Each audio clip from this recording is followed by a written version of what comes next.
3, 2, 1. What's up, everybody? Today I'm going to be making a paper airplane just for you guys with its own customized body, and we're going to be testing it out outside.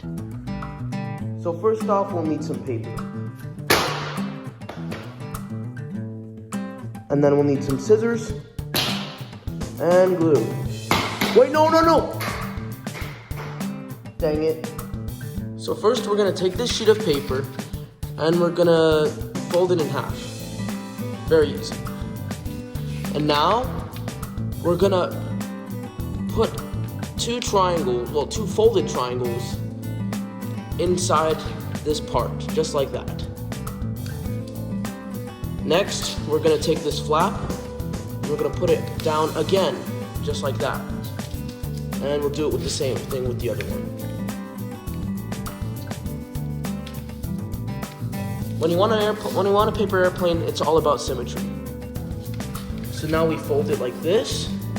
And now to create the wings, we need it just like that. We don't want it too high from the fuselage, nor too low. And there we have it. Now, to make this a little stronger, I would add a little bit of glue. Once you're done with the glue, you can just put it away. Now you can create any logo or design, and I decided to choose my YouTube banner. Now, this is where the scissors come in hand. We're gonna cut this little part off, this white stuff off, and we're gonna put it on the airplane, just like advertisement. I've just glued the pieces on the plane, and now we're gonna trim these parts off because it makes it look ugly and it's not very efficient.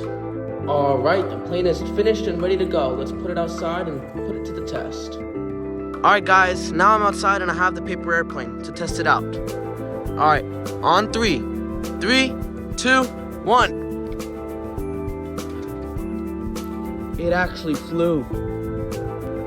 Comment down below if you now know how to make a new paper airplane. If you enjoyed me making this paper airplane, then please hit a like and subscribe if you're new to this channel. And